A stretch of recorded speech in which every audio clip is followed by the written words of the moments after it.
The American Central Intelligence Agency has been accused of manipulating citizens of countries all over the world, including Canada. At the moment, a number of Canadians are considering suing the CIA. They believe they are victims of covert CIA experiments. Tonight, two Canadians who feel the past 20 years of their lives were damaged by the CIA tell their stories publicly for the first time. They believe they were part of a CIA project called MK Ultra, a research project so secret that even the Canadian government was not informed that the agency was funding activities in this country. The CIA was seeking a new weapon, aimed not at the body, but at the mind. Americans became obsessed with brainwashing during the Korean War. Prisoners of war returned home denouncing the American way of life. Hearing them parroting propaganda, the CIA became convinced the communists had found the key to brainwashing. Now the Americans had to unlock the mystery of mind control. There was great worry that the Soviets had developed rather esoteric and unusual methods of so-called brainwashing people. The purge trials... Dr. John Gittinger was the CIA's chief psychologist for 25 years. There was continued pressure put upon anybody within the agency in connection with trying to explain or understand brainwashing. So we were charged with rather an elaborate attempt to try to find out chemical, psychological, any kind of means that people could use to influence the behavior of the people. Nothing seemed too bizarre. To find out if sex could be used in spying, the agency studied San Francisco prostitutes and their clients. Using unwitting human beings as their guinea pigs, the agency tried everything: drugs, hypnosis, electroshock. Under code names like MK Ultra, the CIA spent 25 years and $25 million on secret mind control research. Brainwashing could be a powerful ideological weapon, and the U.S. had to have it. And when the agency didn't undertake its own studies, it funded someone else's. Thus, the search for mind control brought MK Ultra to Canada, to Montreal. Even in the Cold War years of the late 50s and early 60s, most doctors and academics would have been embarrassed to have found that an organization of spies was openly paying for their research. So the CIA set up a number of fronts, respectable foundations like the Human Ecology Fund. Sounds innocent enough, but it was run by the CIA's brainwashing experts. Here at McGill University in Montreal, the fund found 3 projects worth financing. They supported an extensive study of witch doctors in Nigeria. How, investigators wondered, did native healers cure mental illness? What mysterious drugs and potions did they use? Used to bind up excited patients. A sleeping potion is then administered. 20 years ago, the Human Ecology Fund paid for this movie. This soothes the patient's head. But it was only recently that the man who made the film found out that he had been working with the CIA's money. The author of the Nigerian study is still at McGill University. News of his connection to the CIA came as quite a surprise to Dr. Raymond Prince. I couldn't imagine why the CIA would be interested in my work in looking at indigenous healers in West Africa. That seemed really strange. That was my first reaction, you know. I couldn't believe that, I couldn't understand how the CIA would be interested in that. Because there were all kinds of beliefs that African witch doctors could put the hex on people. But anybody who makes a systematic study of what are the psychological factors that can produce anything from having a person run amok in Indonesia or die of the sickness from a witch doctor in Africa would certainly add to all of the knowledge that we were being able to accumulate about behavioral science techniques. The Human Ecology Fund also helped set up the Transcultural Psychiatric Research Review. Edited at McGill, the journal continues to publish without CIA support. The largest MK Ultra research project, this one directly related to brainwashing, was carried out at the university's psychiatric hospital. the Allen Memorial Institute. Located atop Mount Royal in a mansion with the eerie name of Ravenscrag, the Allen Memorial was once the most prestigious mental hospital in Canada. The unorthodox treatments of its director caught the attention of the CIA in the mid-50s. Dr. Ewan Cameron, the first director of the Allen Memorial, ran the institute with an iron hand for 20 years. But Dr. Cameron remained an American citizen and left the Allen abruptly in 1964. He returned to the United States, where he died in 1967. An energetic, enigmatic man, Cameron was an internationally honored and respected psychiatrist, but he was not universally liked. Former colleague Dr. Elliot Emanuel. He was an authoritarian, ruthless, power-hungry, nervous, tense, angry man. Not very nice. Much of Cameron's research went on in the stables next to the main hospital building. Here he had his subjects photographed before and after treatment. Dr. Cameron may not have known that the $60,000 research grant he received from the Human Ecology Fund really came from the CIA. Rudolf Hess. Nonetheless, it now seems ironic to some that Cameron was called to the Nuremberg trials to examine Rudolf Hess. For it was at Nuremberg, after Nazi doctors who experimented on prisoners of war were condemned, that a code of scientific ethics was adopted. Research must be completely safe, and research subjects must give full, voluntary consent. Documents recently released by the CIA reveal what research Cameron proposed. To make patients receptive to repetitive messages, Cameron suggested using chemical agents to break down ongoing patterns of behavior, chemical agents like LSD. LSD was almost unknown in the late 50s and not yet widely tested. Despite the horrible hallucinations small doses can produce, Dr. Cameron left some of his patients to unsupervised LSD trips. In 1956, Bob Logie was 18 years old when his severe leg pains were diagnosed as psychosomatic, and he was sent to the Allen Memorial Institute. When Bob heard the news reports of CIA-funded research at the Allen, he sent for his medical records. They revealed several doses of LSD. Today, Bob Logie lives and works in Vancouver, but he's still angry. I feel like I've been completely used. I feel like my mind has been completely invaded.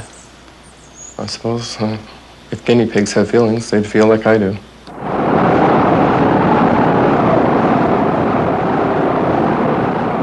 LSD trips were terrifying to patients who had never heard of LSD and who had no way of knowing why their world was suddenly upside down.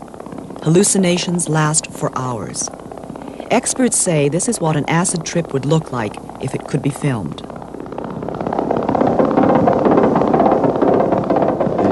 The LSD was really horrifying, very horrifying, and they gave it to me for about 12 or 15 times. One minute I would see the doctor there, the next minute I wouldn't see him there, and they were asking me all kinds of questions, and I remember them telling me that I was getting smaller and smaller, and I really felt myself getting smaller.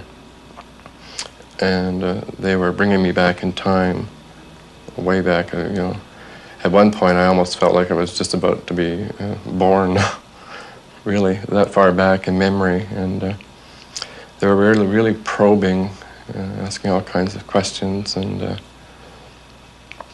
I felt I didn't have any control. I had to answer. I didn't feel I had any control. I was completely,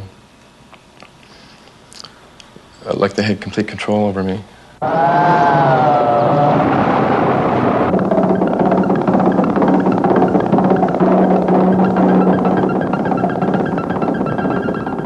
Bob's leg pains were eventually treated with cortisone, but the effects of the LSD stayed with him, and soon he was back in the hospital. I just felt I couldn't cope. I couldn't adjust after the LSD, and I was having a hard time. I couldn't hold down a job for very long. I was going from one place to another, and the anxiety really built up. I just couldn't cope, and I went back. The interest in this sort of chemical, this kind of magic, this shortcut weapon, prompted the CIA's interest in hallucinogens, particularly LSD? Yeah, very definitely, because the first pressure was being based on the idea that there was some kind of truth serum or truth drug or something on that. So the people who knew that end of the business, they were definitely beginning to look in terms of chemotherapy. And of course, to people in this day and age, it's very hard to believe that the period before 1960 was a period which was certainly not a chemical culture in this country and not a drug culture in any sense of the word. With some patients, Dr. Cameron tried a drastic treatment called depatterning. Massive doses of electroshock, 20 times more intense than the standard shock treatments used today, were administered to patients who were kept sleeping for days. Dr. Cameron thought he could wipe out patients' sick behavior and leave the healthy personality intact. But first patients were to be so depatterned that some even forgot their toilet training. Not all the patients ever completely regained their memories. Dr. Peter Roper was a close colleague of Dr. Cameron's at the Allen. Many people, but some would reach what Cameron would call the third stage of depatterning. With that method, others would need 2 treatments a day, maybe for a week or longer, before they got to the third stage. What would characterize the third stage of depatterning? Well, the third stage, as defined by Cameron, was a loss of ability to orientate themselves. They knew who they were, but they didn't know where they were, and they didn't know what age they were. As you probably know, electroshock treatment has been given for depression for something like 40 years now. It's a very successful and useful treatment for severe depression that doesn't respond to other things.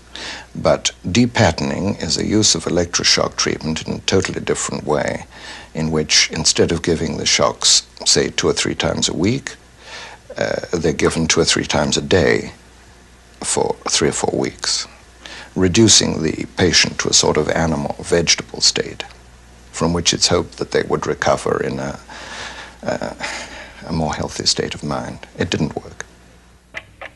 To put patients to sleep for up to a month at a time, Dr. Cameron used a combination of depatterning and large doses of drugs. Individual taped messages were repeated to sleeping patients 15 hours a day in an effort to brainwash them back to health. Now, Cameron reasoned, with their negative memories obliterated, positive suggestions could be implanted. Suggestions like, begin to assert yourself, express your anger.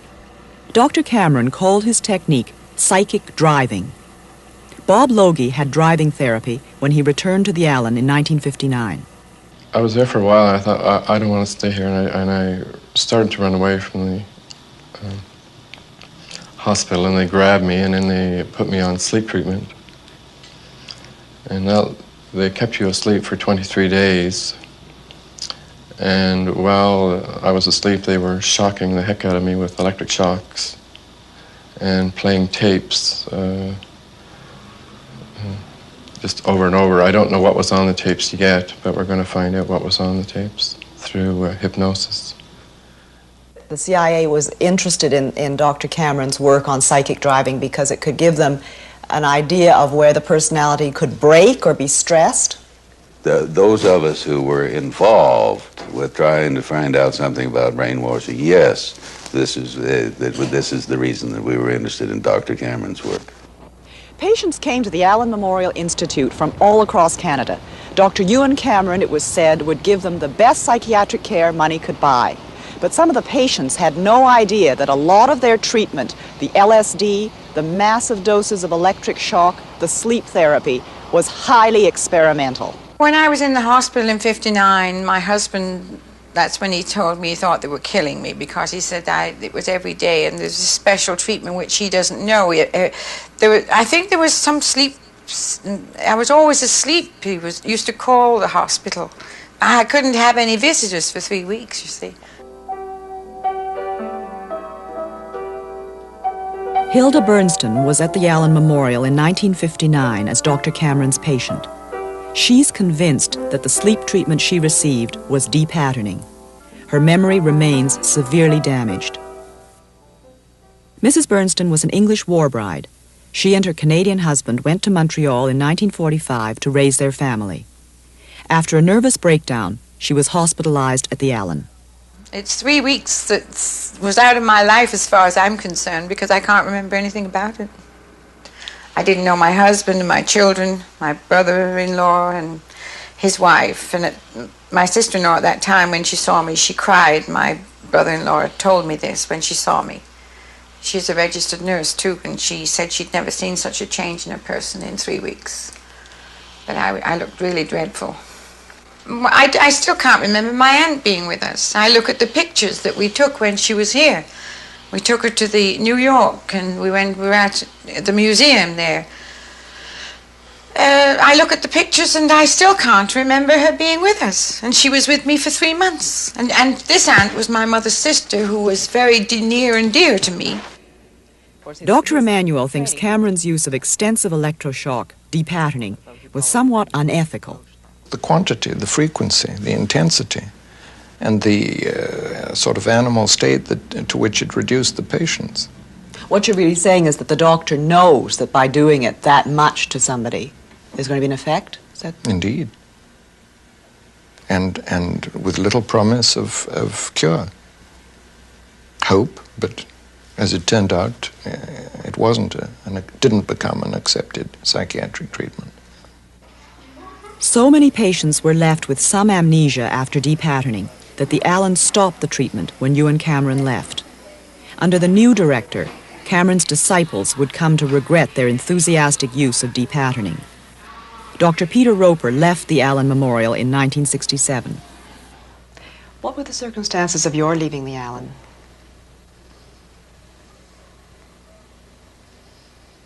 Somewhat questionable.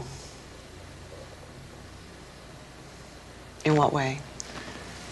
The annual reappointment was not renewed in 67. Did Dr. Cameron have anything to do with this, or was it after he left? Oh, that was after he left. He left in 64. Did you have any disagreement about treatments given there? I didn't disagree with anybody. I think there was the depatterning treatment was stopped, I think, in 65. So anybody that continued to do it after Cameron left didn't do it after 1965. So you didn't do it after 65? Oh, no.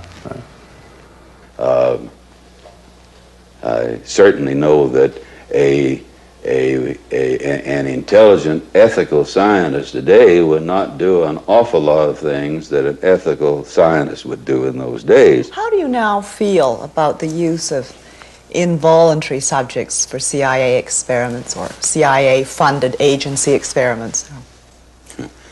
I certainly think that it would be ridiculous in this day and age. No, I don't see any way that you would do that. There was no informed consent. I would guess that, as I've just said, informed consent, as we now know it, was not a part of research at that time, and especially as regards the use of LSD, perhaps, or the depatterning, I doubt if those patients really knew what they were being led into. Informed consent doesn't mean much to people who are mentally ill. Not many people are so mentally disturbed that they can't understand that they're being given an experimental drug, or they're being given electroshock 3 times a day. People can understand that. It can be explained in simple words. It had a great effect on my life. I mean, I have been sick before, and I've had treatment, but there were never any experience I had was like that I had in 59. I've never been able to sleep without medication since the sleep treatment. I went through years and years and years of severe depressions. I dream about it. All my waking hours I think about it. It's It's eating me up. It really is. I mean, if he was doing it and knew that what he was doing for the benefit of the CIA, then I don't agree with this at all. I mean, why pick on me or anybody else? I don't like that. It leaves me completely stunned. I don't know if I'll ever recover from it.